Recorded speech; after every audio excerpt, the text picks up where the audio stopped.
The morning sun trickled lazily through the bedroom curtains, casting a warm, sleepy glow over the bed.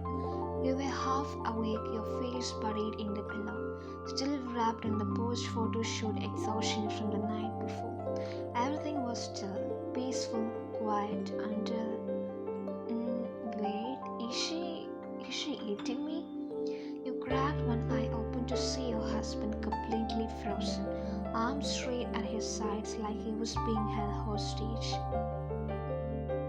perched happily on his chest, and your doctor was grinning, a full chunk of his hair twisted in her tiny fist and halfway into her mouth. She looked like a delighted kitten, chewing and drooling with gusto. You blinked. Is she?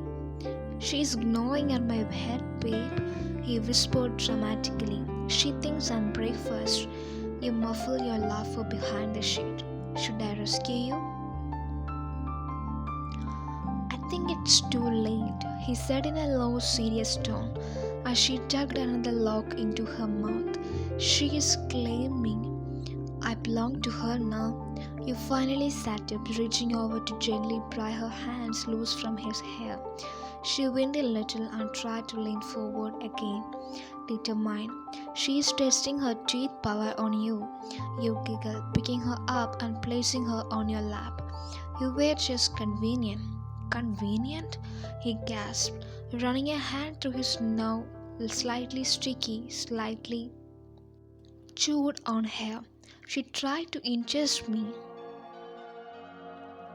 Honestly, you probably taste like sleep and rest. She's into that. He stared at you. You are not even sorry. You grinned, not even a little. The baby suddenly gave a wild hiccup and began to laugh.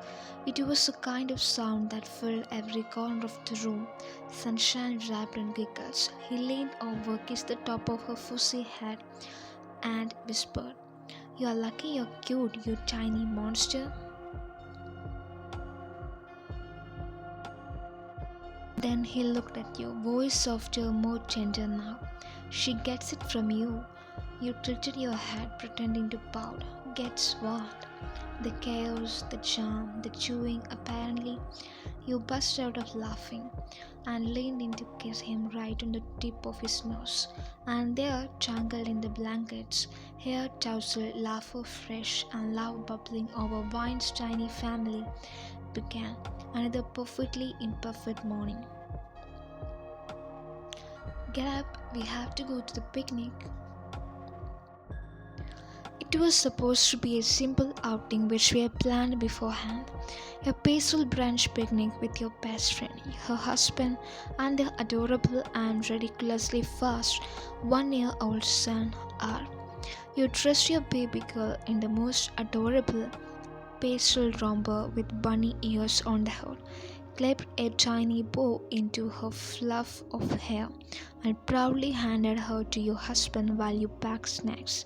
He looked like the definition of hot dad material, dark, henley, baby strapped to his chest in a kangaroo sling, looking like he had just stepped out of a dad fantasy calendar. "Daddy duty looks very good on you," you teased as he helped with the stroller. He smiled, "Only because she make it easy. She's clearly the cuter one." You melted just a little. The park was lively, kids running, blankets everywhere, laughter, wind, the smell of warm waffles. You laid out the mat under a shady tree and the babies were placed in the middle with their toys like little royalty. That's when it happened. You and your friend were sipping juice, talking about sleep schedules when the tiny tank of a toddler crawled up to your daughter with impressive speed. He giggled, leaned in, and smooched, planted a strawberry baby kiss right on her lips. Your daughter blinked, then laughed like she was into it. You gasped, clutching your friend's arm, but before either of you could say anything. "What? Excuse me? What is he doing?" You turned to see your husband Shengu standing frozen mid-sip of his iced coffee, His eyes were wide, his jaw dropped. He kissed her, you said through a laugh. His voice went a pitch higher. On her lips. He's just a baby, your friend tried to explain. He dramatically dropped his coffee cup onto the grass. He is a player, that's what he is. I saw the twinkle in his eye. He is trying to woo her. You were wheezing. Relax, you giggled, nudging him. She didn't mind. Exactly, that's the problem.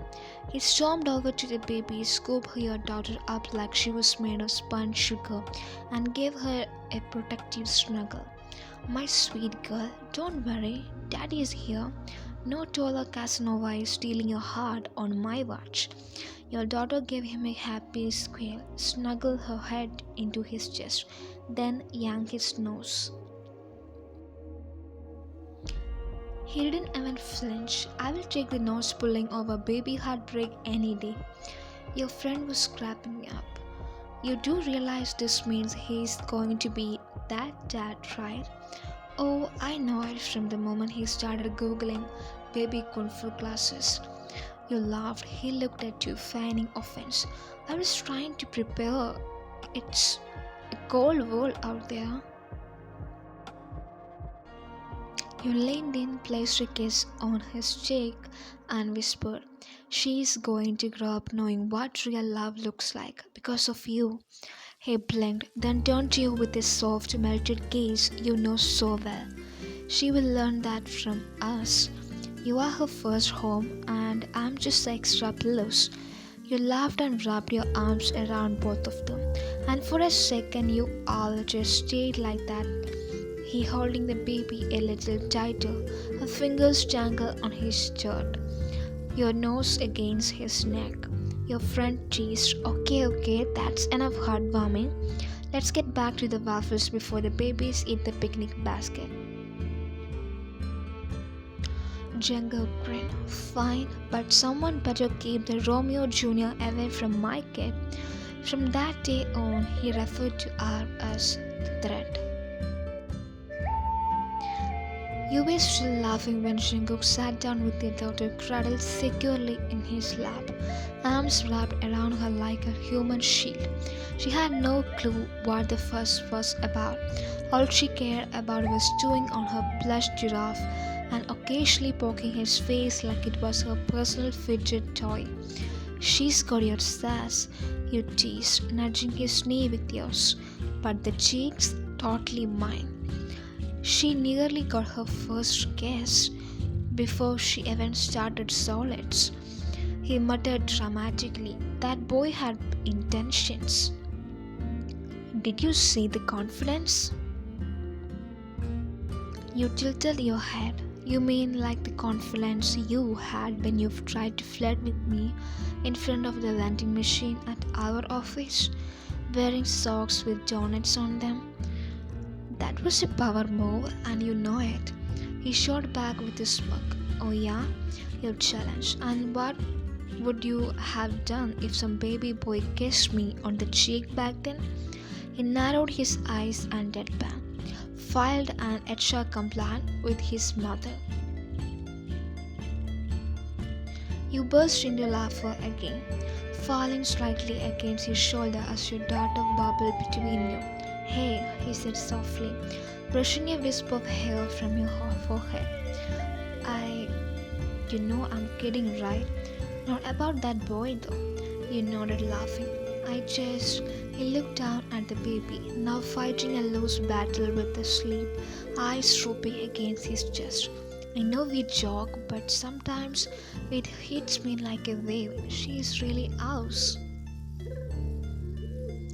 Your heart did that warm, aching skews. She is, you whispered, half you, half me, fully loved. He kissed your forehead, lingering for a second longer than usual. Then, with a gentle grin, he said, Let's get this tiny queen home before she kisses another boy and gives me a heart attack. Back home, after bars and bottles and a mess that involved mashed bananas on the ceiling, you still weren't sure how. Your daughter was finally asleep. You were in the bedroom folding tiny socks when he walked in holding the giraffe plushie. She forgot her date night toy, she said more gravely, tugging it beside her in the crib. You smiled, arms crossed, watching as he stood there, one hand on the crib railing, just staring at her with that look, the one full of wonder and fierce, quiet love.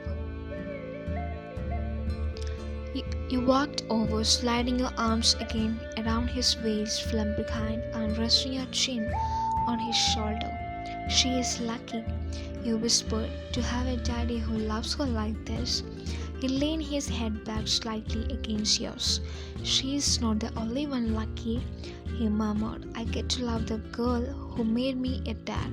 You blinked away the sudden sting in your eyes. Then his voice dropped into that familiar teasing tone. Still not over that big kiss though.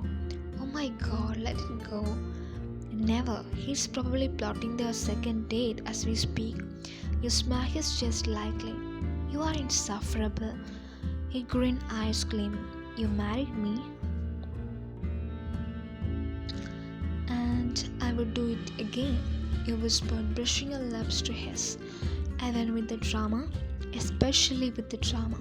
He pulled you in, arms wrapping around your waist. You both stood there beside the crib, swaying slightly, forehead to forehead, you sleeping your daughter, the peaceful anger of your chaotic life. Skip tonight. The clock read 12:47 a.m. You blinked your eyes open to the soft sound of a whimper from the baby monitor. Just a sleepy fuss, the kind that didn't always require getting up, but your mom instincts wouldn't let you rest. You rolled over only to find Jungkook was already gone. Huh? You pulled on his oversized hoodie, the one that smelled like sandalwood and the baby lotion now, and padded out into the hall. Dim light spilled from the kitchen. You tiptoed in, and there he was, standing in front of the open fridge, shirtless, holding a bottle of milk in one hand and a half-eaten cookie in the other. Oh hey, he whispered, flashing you that boyish grin. Caught in the act, you narrowed your eyes teasingly. You bribed the baby with cookies to go back to sleep. I bribed myself, he defended. She cried for 5 seconds and then knocked out again. I stayed up for the milk duty. You folded your arms. And what about the cookie? I needed energy, he said solemnly, walking over and handing you the other half. You know, being a hotel at midnight is physically demanding. You laughed, taking the cookie and munching on it as he leaned against the counter, watching you with a twinkle in his eye. You know, he murmured, you're wearing my hoodie and nothing else is really not helping me behave. You smirked, licking a crumb off your lip. Well, maybe I don't want you to behave. That made him move. He stepped closer slowly, like he was talking you, only to gently trap you between the counter and his body.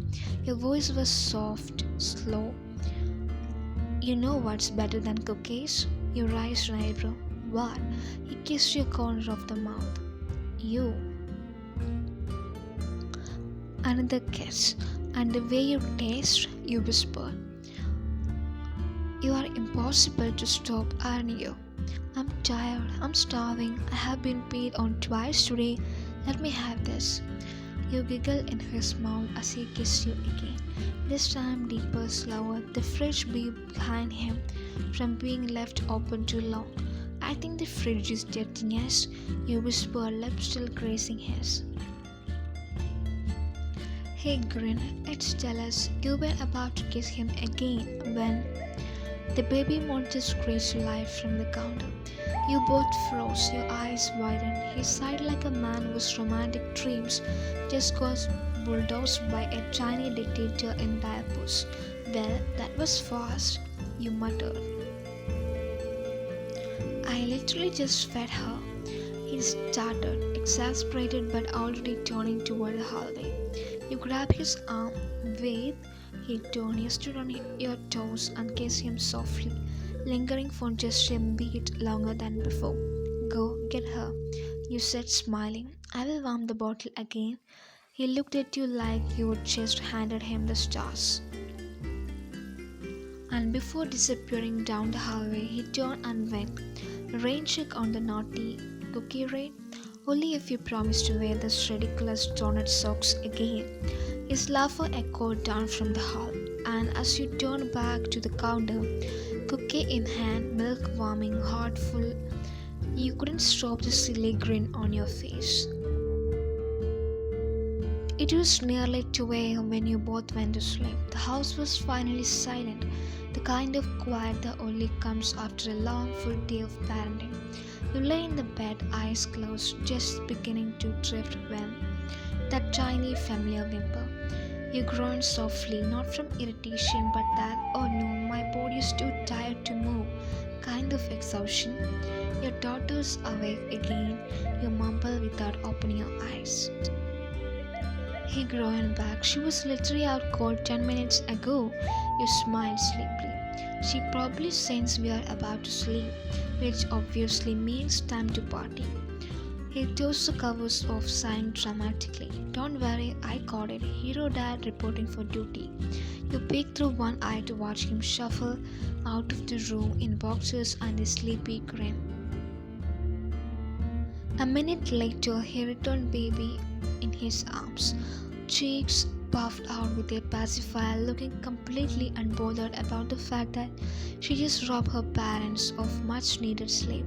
She refuses to stay in the crib, he announced. She wants cuddles, you said, holding your arms out. Give me my cuddle, thief. But the moment he handed her to you, her tiny body wiggled and she turned back toward him. Again, you both laughed softly. Oh, so that's how it is? You teased. Daddy's girl tonight. He climbed into bed beside you and nestled in. She's a smart kid, has good taste. You roll your eyes playfully. Should I be jealous? No, he said, eyes sparkling, because you're still my favorite girl. The baby kicked a little, squirming again until finally settling right in between both of you. One chubby hand on your chest, the other gripping his shirt like she owned both of you. She's sleeping in the middle, he murmured. Yep, she's not going back to the crib, is she? Not a chance. He sighed and pulled the covers up all over three of you. Well, I guess we are the bread now, and she is the filling.